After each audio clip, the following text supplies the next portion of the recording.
Welcome, Eagles, to another edition of Tradcat Night, special guest exclusive podcast right here on the tradcat8.org website. Folks, today is December 3rd, 2022. I hope you all are having a very wonderful and blessed day. Hopefully your Advent is going well for Catholics listening today. And listen, we've got not a solo podcast, a special guest podcast here with Stefan Verstappen today.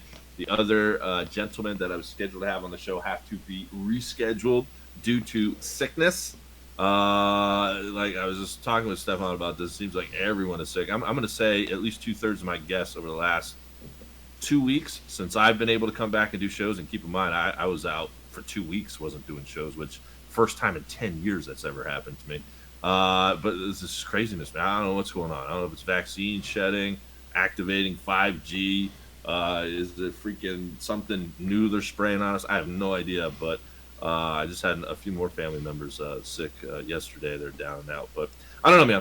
But listen, we've got some great upcoming shows for you next week. Michael Snyder from the Economic Collapse blog going to be joining us. Jeff Crouere, Alex Newman, Rick Hinshaw from Newsmax.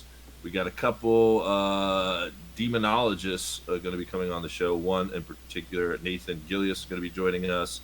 Kristen Van Uden returns to the show. How about Gerald Salente returning? This is all over the next early next week. I just scheduled the new Substack special guest podcast. Of course, we just finished it with Dr. Robert Malone. We've got Mark Morano, who is really good at breaking down the green agenda. He goes all to these major conferences and really gives it to the big wigs and the elites that are talking there. As a matter of fact, he doesn't usually last long at these meetings, and with some of these meetings he can't even get into because I know who he is. But Mark Morano going to be joining us for the Substack special Friday night. So make sure you go over there and sign up. That's only $5 a month. Don't forget to send me your special guest suggestions, your articles, information, questions. The Marie Jalija Henny movie is still available on vimeo.com.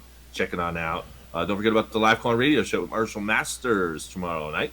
I don't know what time it's going to be. I may push it back actually a little bit because I've got a family function. So I hesitate to say it's going to be 7 to 9. I almost want to say it's going to be 8:30 to 10:30 tomorrow. Just keep your head on a swivel with that on the page because I'm not quite sure what the start time is going to be yet. I'll know over the next probably 3 to 4 hours. Having said that, what else we got going on? Our sponsors. We thank our sponsors, past and present. If you want to join the sponsorship team, reach on out to me. You got Kathleen Loney, who's selling purple scapulars, $12.50, as well as the 100% beeswax candles. You get 2 per set. That is around $10. They, of course, are blessed after the fact, sent back to her, then sent to you. You can contact her at KathleenLoney@gmail.com. You got Samantha Wiesing and her doTERRA essential oils, 100% therapeutic, the great essential oils. You can contact her for the full product line at samantha.wiessing@gmail.com. You got Chris Gagne, inviting all Catholics and those like-minded. Please remember the dead. Remember those who have gone before us. It's not just early November thing or Sunday, every Sunday thing. It's a everyday thing for us Catholics. So let's do that. Joe Blazak at 247rosary.com, playing a traditional rosary every half hour, 24 hours a day, 7 days a week. You got a great Wednesday night special you can sign up for at pray at 247rosary.com. Having said that, Stefan's has got a schema for us. He wants to pick up, I think, where we left off during our last talk. But I was mentioning to him before we even get started, maybe we should spend a few minutes, I don't know, at least 5 minutes, talking about how important community is going to be. When really sitting back and thinking about this, I can't stress this enough, and I know Stefan's been stressing this longer than I have. It's not going to be your gold or silver nuggets. It's really not even going to be your preps. I mean, you're obviously going to need, food and water to kind of survive. But, man, if you have all that stuff and you can't, if you feel like you can't make it alone, and most people can't live like a hermit.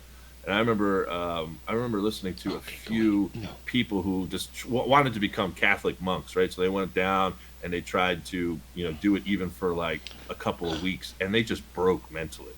I mean, we're social creatures, and not everyone can do it. But Catholic prophecy indicates, especially after the chastisement from the sun, and I think we've talked about this with Stefan, we're anticipating fire from the skies, what Scripture says, Apocalypse 8:7. It's shown in the movie The Knowing with Nicolas Cage, where that CME kind of comes down from the sun and burns people. Well, this has long been foretold in Catholic prophecy. Our Lady of Akita said, this is out in Japan, by the way, Stefan, she said that after this particular chastisement, those who survive will envy the dead. So I just can't stress enough, it's really the people you're going to surround yourself with that is your highest commodity. So we'll bring on Stefan. I'm done rambling. What's your thoughts this morning, Stefan? Well, first and foremost, I'm a survivalist, and for the first 20 years, I've been prepping, and I've been teaching people how to prep. Food, medicine, firearms, alternative ways to heat your home, clean water, ways of purifying water. And so that's good. I continue to do that. I'll give you an example of my prepping style. My prepping style is, if I have a little bit of extra money, what can I get for my preps? So a couple of weeks ago, I was in the hardware store. I had an extra $30. Whoa, I'm rich. And I went into the gun case, and son of a bitch, there was one last box of 9mm ammunition, $25.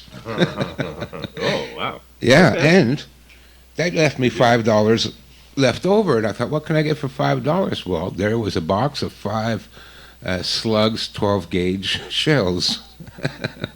So, okay, did that. Then I ordered some groceries, and well, I had an extra $15 left over. Wow, rich, $15. So what did I do? This time, instead of getting extra corn or peas, I decided to go with canned fruit. So I got an extra 3 cans of pears. I like pears. I don't like the peaches.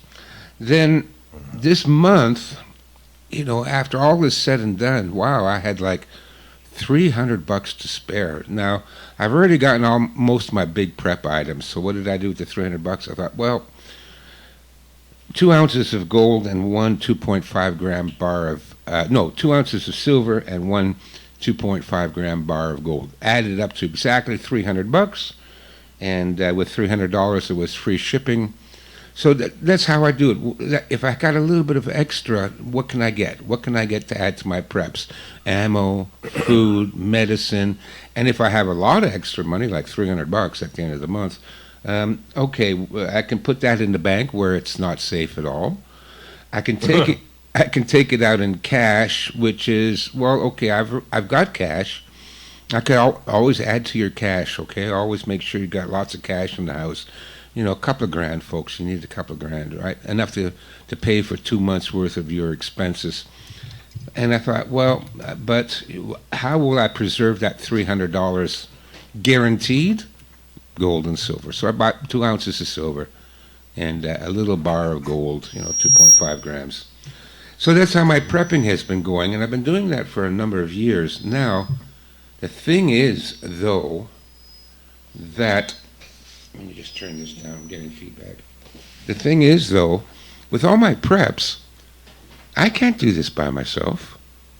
I mean, I'm pretty good. I soloed since I was age of 15 in the woods, on canoe trips that go out by myself. And, yeah, it was a lot of fun. Look, anybody can survive a week in the woods by themselves, okay? You'd have to be hard-pressed to kill yourself in that time. But try it for a month. Try it for half a year. You're not going to make it. So you need to rely on other people. And here comes the problem. Who do you rely on? Now, fortunately, where I live is a small rural community. And for some reason, everybody likes to think that, the farmers and the rural people, they're all hicks. No, they're not. Everybody in my community is perfectly aware of the New World Order and the satanic agenda and the chemtrails and the phony vaccines, and they're all perfectly aware of it. None of them, by the way, are vaccinated. None of them. And so I was quite surprised, being a city slicker myself. I mean, I've lived everywhere, and I've always gotten along with people everywhere I go. I look for the good in people. If they're a good person, I don't care where they come from or what their job is. But so the people here are pretty good, and most of them either grew up on a farm or still live on a farm. So when it comes to growing gardens and looking after chickens, and we've even got people that got pigs, and well, the other day we had to kill a cow. I wasn't there for that. I don't like to do that. But listen, it's something you have to learn how to do. That's your meat. That's your protein. You have to learn how to process the animals. So we have people that do all that, but more importantly, or one of the important aspects is they're all Christians, Eric. All right? Now, you know myself, I am not personally a Christian, although I follow the teachings of Christ. probably better than most Christians do. But I wouldn't call myself a Christian. They're all Christians. They don't care that I'm not a Christian. What they care about is what skills and talents do I have to bring to the table. And so this community has just blown me away. We are so far ahead on my plan. So for those of you who know or don't know, I have a online course called How to Form Communities. You can go to my website, formingcommunities.com, to learn about the course. I have a booklet out, and I'm soon coming out with a full manual on how to do this. But here's what we've done so far. We've got a medical team. I used to be a first aid instructor, so I've given a couple of workshops to teach everybody emergency first aid. We've got all kinds of people that have medical skills and knowledge and on herbalism and natural plants that you can use to heal yourself. So we have a really good medical team. We have a fantastic communications team. Everybody has walkie-talkies, ham radios, portable ham radios. Our community covers a vast rural area, 4 small towns and 2 small cities, all within like a 25-mile radius. And over the last few weeks, we've been tweaking our radio skills and setting up, overlapping areas of reception. And we have base stations set up in each of the small towns. And we did, every Sunday we do a radio check. And now we can communicate to everybody in our community. Over 80 members, over 4 towns, over 2 cities, over 25 miles. We can communicate them. They live on farms, they live in the town, they live in the rural area. So we have our own communication system set up. If the grid goes down and internet goes down, so what? We can still communicate with each other. We also have a nutrition team.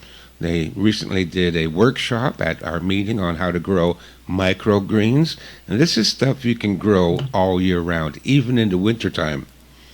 So, look, every little bit of food is going to come in handy when they start cutting off the food supply. So if there's things, and you know what, people grow them in a tray, and they put the tray under the sink. I mean, this is not a greenhouse operation. This is stuff you can just grow in the closet. And so, we've got a food co-op. We source food from local producers, the local farmers around here. We buy it in bulk. We distribute it to our members, so everybody gets a good deal. Lots of food, and it's all organic and fresh and locally grown and free range. I mean, it's wonderful. You don't have to go to the grocery store. Once they start to shut them down. Right. We also we call it a neighborhood watch. We used to call it the security team, but that sounds too serious, so we call it a neighborhood watch. But listen, so we have a security team, and like I said, we got the communication set up. If anything goes down and there's problems, we get on the radio. I've got a half a dozen guys, all former military, and they're well armed. So we've taken care of just about everything, and that's what I've been trying to teach people, to build communities, because we're going to have to recreate our own police force, our own healthcare, our own food, our own communications. We have to do all that for ourselves when it comes down to it. And again, as a survivalist and a long-time prepper, that is the final component. Listen, even if you don't have all the preps like I do, this will still save you. Get part of a community, build it yourself, work together, have each other's backs. And a great place to start is within the Christian community. Yeah, good stuff, Stefan, and we appreciate you taking time out. Now, listen, folks, I know today, I think we're going to be picking up our conversation on non-firearm weapons, Stefan. We had a great podcast the last time. What other firearms do we not cover that you wanted to cover today? Non-firearm weapons, excuse me. Yeah, so the last episode we talked about the loadout. Now, a loadout is a term that signifies what weapons would you need to take with you if you're going into battle or if you're going into a survival situation. So last week we talked, or last month, we talked about what kind of firearms I carry for my loadout. So a loadout typically designates a main weapon, which is used for self-defense. I can hear them back there. You can hear them? They're tearing up your house. Oh, yeah, they're tearing up your place. I can hear them. I just got a little bulldog puppy, a little Frenchie. He is a handful. They are tearing your place apart. Oh, yeah, they're a menace. They're a menace. Guys. Kitties, give me that bag. Now go away. No. Oh, boy. I love them, but they're a pain in the ass. Okay, sorry about that, folks. We'll have to edit this out. Anyways, so the loadout is your main battle weapon, or your main weapon that you use for self-defense and for hunting. Then you should have a sidearm, which is your backup weapon. Then you should have your melee weapon, which is a handheld weapon that you would use in hand-to-hand combat. And then finally, the fourth thing you should carry is a specialty weapon. So last month or 2 months ago, I told people that my main battle weapon is a 12-gauge pump-action shotgun. I like that. I know it's not a military weapon, but again, as I tell people, I'm not going to be getting into a foxhole. I'm not going to be doing running gun battles on the streets.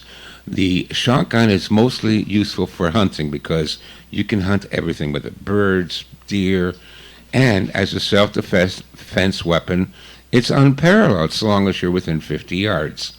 So that was my main weapon. Now, this works only for people that live in Canada and the United States. Nowhere else in the world are you allowed to buy these kinds of weapons and possess them. It's over, not unless you're a member of the Communist Party or you're part of the military or something like that. But the average person in the rest of the world cannot own these weapons. So what is the alternative then to a firearm? So let's start with the main battle weapon. If you can, shotgun is my choice. But if you can't own a shotgun, then my choice would be a crossbow. Now I've researched the rules and regulations for who can own a crossbow, and people in Canada and the United States can freely possess a crossbow. You don't need a license. Yeah, I got one. Yeah, you don't need special permits. You don't need to register them. You just have to be over 18, and you can own a crossbow. A crossbow is a great weapon. It's useful for hunting.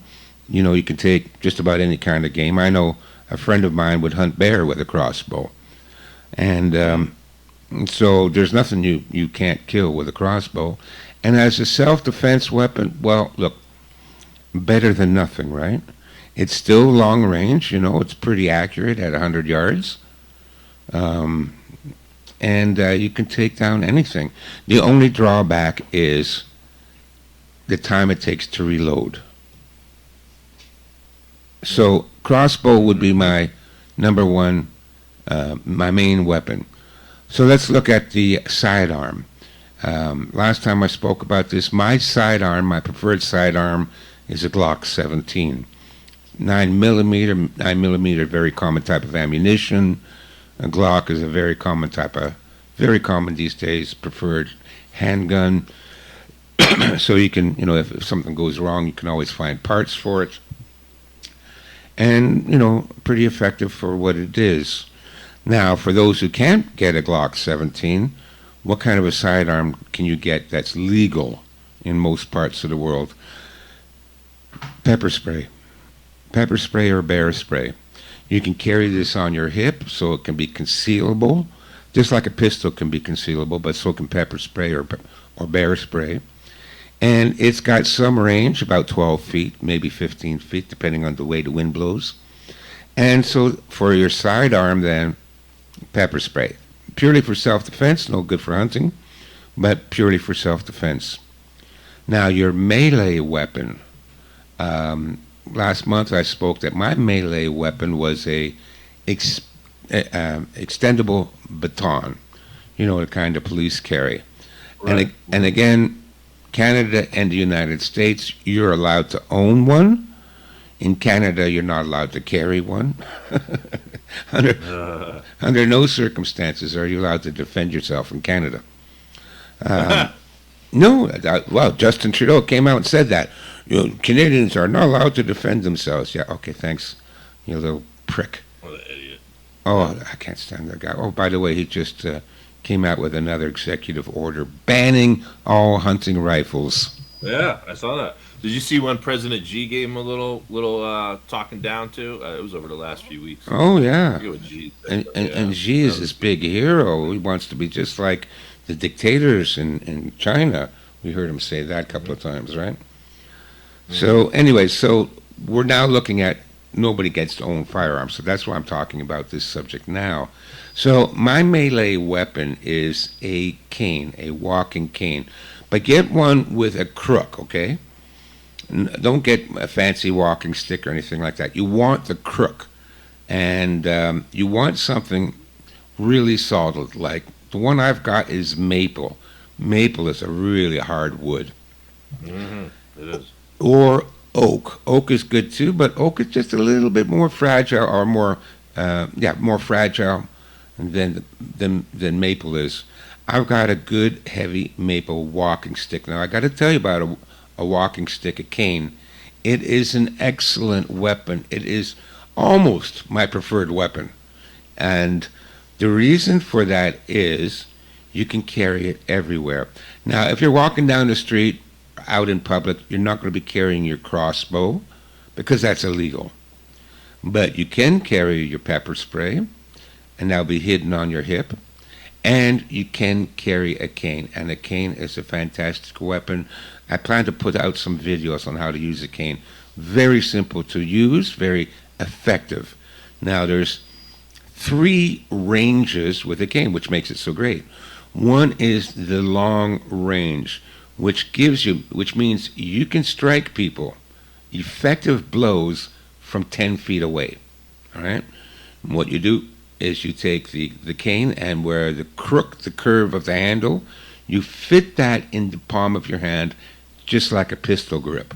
And then if you were to step into what we call a forward stance, right? Your lead leg is forward, bent a little bit. The lead arm is extended. So I've got, 4 feet reach that way, plus another 4 feet on the cane. So I got almost 10 feet of range. And a thrust with the cane is probably the most effective technique. I used to teach martial arts, and I had a guy in there. He was an MP, military police, and he told me this story about one time they went into a bar. There was a bar fight, and in those days they carried those P9 sticks, the sticks that the cops carry with a 90-degree angle handle on one end of it, right? You've seen them. Most people think they're karate weapons. Well, they are karate weapons. And he says they were trained to pull it by that short handle, pull it out of its holster, and then come up with a rising strike using that angle piece. So he said he did this to the guy. And these things are like 1.5 inches diameter with a rounded edge, right? With a rounded tip. So he came up, he said he hit the guy under the chin. And that tonfa, that's what they call it in Japanese, that tonfa came up, penetrated the skin of his jaw, went up under his tongue, and embedded itself in the roof of the guy's mouth. Ooh. Yeah. But it just goes to show the penetrating power of a stick if you have enough force behind it. So if you have a cane and you hold it the way I told you, and you thrust it, now it takes a little bit of practice.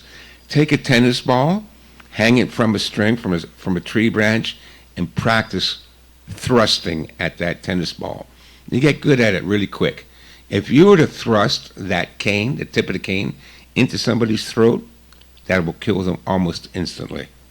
Believe it or not. If you were to thrust it into their stomach, it probably, or there's a good chance, it will penetrate the stomach. You could easily rupture the liver or the spleen. And so don't take a cane lightly. The other way you can use it is, again, holding it by the crook of the curve.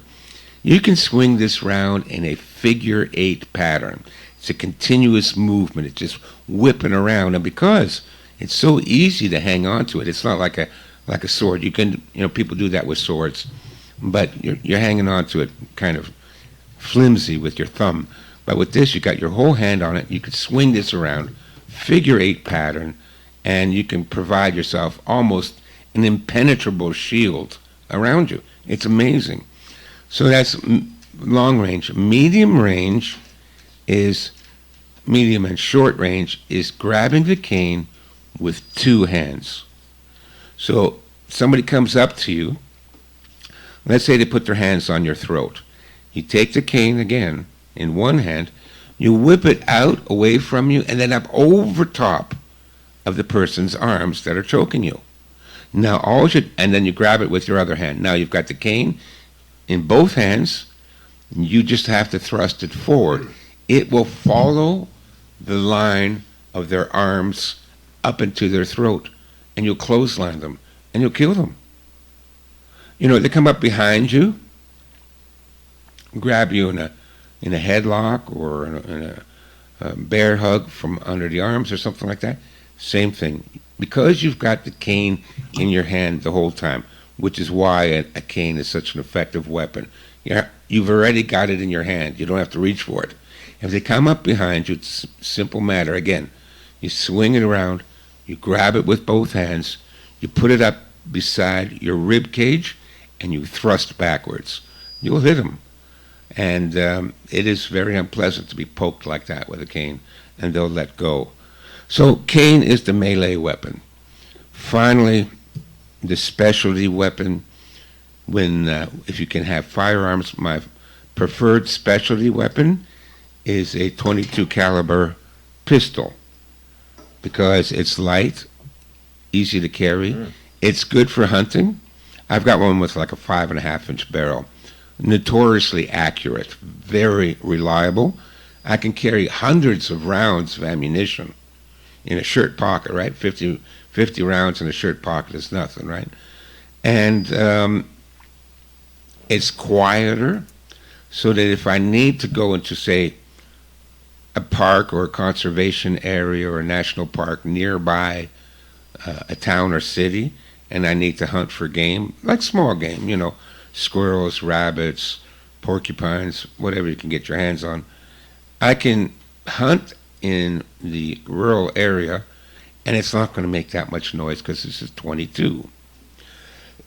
So that is my specialty weapon in the world where you're allowed to own firearms, which is quickly diminishing. Here in Canada, it's going every month to come out with a new law. And by the way, none of these laws are legal. It's imperial decree. Right. None of this has gone in Parliament. Right. There's no bill. There's no debate. Nothing. The little dictator there, Caligula Castro, says no guns, and that's it. He said so. Unbelievable. Yeah. But folks, this is the power of government. I've been warning people for years and years. I said, what? And let's say the government doesn't decide to do what you want. What are you going to do about it? There's nothing you can do. Right. And here we go. We got the little dictator there. This is illegal, and there's nothing any of us can do about it. Okay. I got to imagine uprisings, not only in Canada, are going to start happening, but just all across the globe, whether it's on the issues of the vaccine, COVID lockdowns, whether it's, more countries going socialist and communist. I mean, people are just fat enough. But go ahead, Stefan, we got a few more minutes here. I hope so. I hope so, Eric, but I don't have a lot of faith in it. That's, again, why I say, kitty. Kitties are back. kitties are ready to fight. So why don't you sick the kitties on Trudeau? I wish I could. I wish I could. So that's again why we need community, because there's not going to be an uprising. But if we have a small group of people that can defend themselves, feed themselves, and look after their own health, you'll survive. Look, again, these bastards will eventually kill themselves off. They always do, Eric. They always do. Okay, finally, sorry, specialty weapon. All right. If you can afford, if you are allowed to, again, I recommend a 22 caliber pistol. It's just light and easy. But in the lieu of that, I'm going to recommend a weapon that I don't normally like to recommend. But that's a knife. Get a fixed blade knife. Yeah, I've got folding knives, with the lock back and all that. That's good as a tool for whittling and, getting a fire ready or doing whatever little repair work you need to do with it. I don't like it as a fighting weapon because even with the lock back, you know how they lock back, it can still fold in on your fingers. I've seen it. So get a fixed blade knife, like a Bowie knife, a good camping, hunting knife. So it does double duty as a camping tool, and they're rugged, and you can do a lot more with them, and you don't have to worry about the blade folding over your fingers. But as a weapon, let's not denigrate the knife. I think more people are killed with knives than with firearms. Certainly true in England and many parts of Europe. And if you're going to kill with the knife, here's a little point, a little tip. It's the thrust. It's the stab. Because the stab can penetrate deeper. So if you've got 5.5-inch blade on a Bowie knife and you stab somebody, there's a greater chance that that tip is going to penetrate a lung, penetrate the heart, penetrate the liver, penetrate the spleen, or rupture a kidney. Any of those things happen, that person's out instantly. Okay, they go down. You break up a kidney with a stab, and they're not going to be fighting anymore. A knife is a deadly, deadly weapon. You need a little bit of training on how to use it. Again, I recommend the what I call the stiletto grip. You know how you hold it with the blade. Sorry, dear listeners. We've had a technical issue, which I'll talk about later, and the last 5 minutes of this interview got erased. So I'll just recap the last 5 minutes. What I was talking about, I believe, is in the loadout phase for non-firearm weapons. The specialty weapon, or the fourth weapon I would recommend, is a knife. And what I was going to say is there's 3 ways of holding a knife. The first method is known as the stiletto grip. This is like holding a remote for the TV, and with the blade forward. It has the advantage of giving you some reach, and also you can still slice and dice with it. The other way is a hammer grip, where you basically hold the knife tight in your fist with the blade protruding upwards nearest your thumb. And again, this is basically for stabbing, and it has a lot of power in it, but it's not quite as flexible or as versatile as the stiletto grip. And finally, there's the ice pick grip, where again you hold the knife in your fist with the blade coming out the bottom of your fist. And again, it's mostly used for kind of like hacking attacks. I like the stiletto grip because it gives you a little bit more range, and it's more useful for thrusting attacks. So those are the ways you can use a knife for self-defense. Again, if you're going to use a knife as a specialty weapon, I'd recommend that you get a little bit of training in it. Anyway, so that's the end of the interview. That's what I covered in the interview. Now, the technical issue is this. Those who have been following me for a while know that my dear beloved kitties passed away early this year in the springtime, about 2 months apart. And I've been waiting about 8 months for some kind of a sign that I should get another pet again, because it gets awfully lonely in the apartment by myself without another animal around.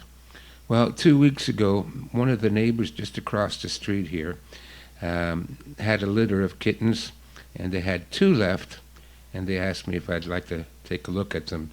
So I went over, and there were two cats, brother and sister. One was a tuxedo cat, just very similar to my dear Eddie, and the other was a gray tabby, which was very similar to my Buffy. So I decided to take them both. I didn't want to split them apart because it'd be too lonely for them too. Anyways, what a menace. What an ordeal. It's been absolute chaos here. So as you can hear throughout the interview, the background noise is these two 12-week-old kitties running around like crazy, jumping on everything. It has been madness. I can't get any work done.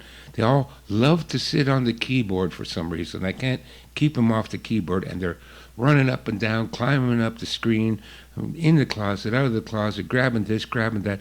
It went absolutely crazy. And then while I was editing this audio, well, they ran all over the place, all over the keyboard. I don't know what they did, but the last 10 minutes of the interview, or the last 5 minutes of the interview, was erased. So that was the technical difficulty. But they're really cute cats, and I love them very much. So thanks for listening, folks. Sorry about cutting it off so soon. You all have a good day. Bye-bye.